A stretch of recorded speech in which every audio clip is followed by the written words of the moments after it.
السلام علیکم ورحمۃ اللہ وبرکاتہ۔ کوئی اللہ کی عبادت کرتا ہو، نماز کا پابند ہو، شریعت پر چلنے والا ہو، اس کے باوجود اس کے قبر میں عذاب ہو، کیا ایسا ہو سکتا ہے؟ آپ کلپنا بھی کر سکتے ہیں۔ آئیے اسی ٹاپک پر بات کرتے ہیں۔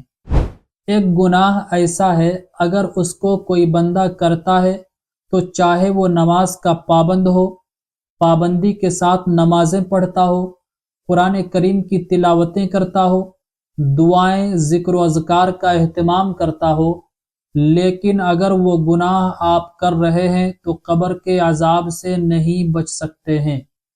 ایک بہت بڑے بزرگ گزرے ہیں، حضرت عبداللہ ابن یمینی رحمۃ اللہ علیہ۔ وہ اپنا واقعہ بیان کرتے ہیں کہ وہ اپنے والد صاحب کی قبر پر ایصال ثواب کے لیے جایا کرتے تھے۔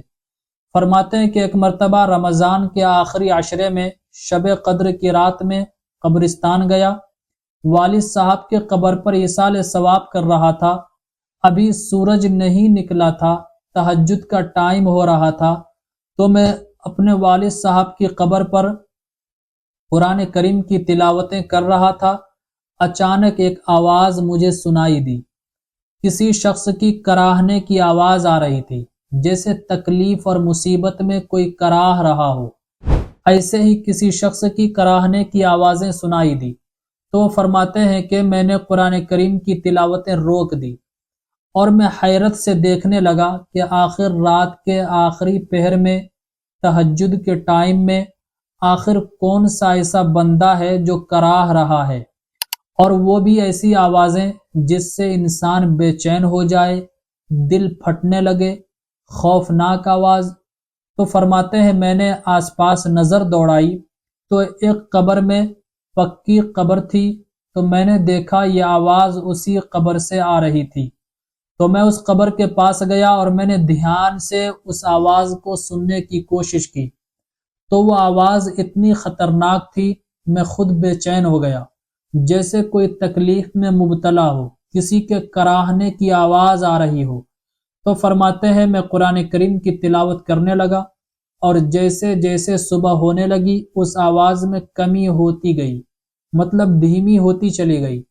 پھر جب فجر کا ٹائم ہوا تو وہ آواز بالکل بند ہو گئی۔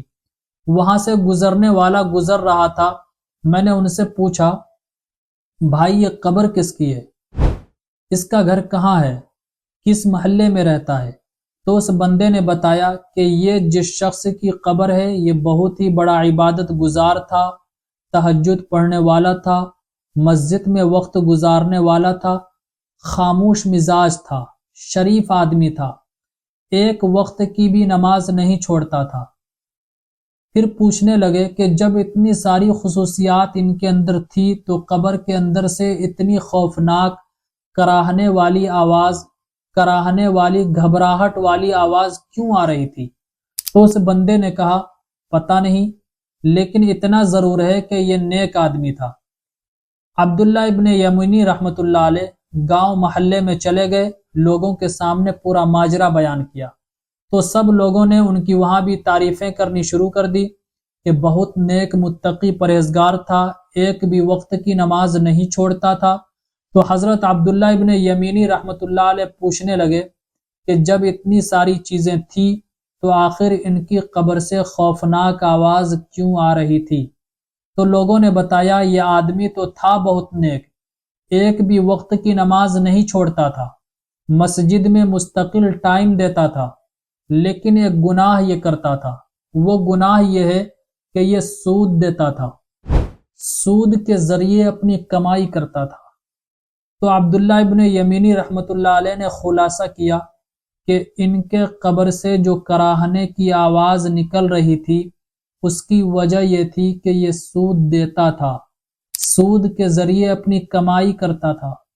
میرے عزیز بھائیوں اور بہنوں، بیاج پر پیسے دینا لینا حرام ہے، بلکہ آپ نے ابھی سنا خود کہ متقی تھا، ایک بھی ٹائم کی نماز نہیں چھوڑتا تھا، ہمیشہ مسجد میں رہتا تھا، لیکن بیاج پر پیسے دیتا تھا، اس کے ذریعے کمائی کرتا تھا، اور اس کا نتیجہ یہ نکلا کہ مرنے کے بعد قبر میں خوفناک عذابیں ہو رہی تھی۔ تو میرے عزیز بھائیوں اور بہنوں، سود بیاج یہ اتنا خطرناک ہے، ساری نیکیوں پر پانی پھیر دیتا ہے، ساری نیکیوں کو برباد کر کے رکھ دیتا ہے۔ تو سود سے بیاج سے بچیے، تھوڑا کھائیے، حلال کا کھائیے، حرام سے بچیے۔ حلال کا ایک لقمہ حرام کے 10 لقمے سے بہتر ہے۔ امید کرتا ہوں اس کلپ سے سیکھنے کو ملا ہوگا، سبق ضرور حاصل کیے ہوں گے۔ اس کلپ کو ضرور زیادہ سے زیادہ شیئر کیجیے، کیونکہ سود کا لینا دینا، بیاج پر انٹرسٹ جو لیتے ہیں بہت زیادہ عام ہو گیا ہے، اور آج کل گاؤں دیہات کی عورتیں بھی اس میں بہت زیادہ دلچسپی لیتی ہے، اور لوگ اس کو حلال سمجھ بیٹھے ہیں آج کے ٹائم میں۔ تو اس کو ضرور شیئر کیجیے، دین کی بات ہے، دین کی بات کا پھیلانا صدقہ جاریہ ہے، بہت بڑا اجر اور ثواب کا کام ہے۔ السلام علیکم ورحمۃ اللہ وبرکاتہ۔ اسلامک اسکالر مفتی خضر حیات پارس منی کے آفیشیل چینل کو سبسکرائب کیجئے، جہاں پر ملیں گے آپ کو مفتی صاحب کے بیانات، اسلامک ہسٹری، شرعی مسائل اور بھی بہت کچھ سیکھنے کو۔ جزاک اللہ۔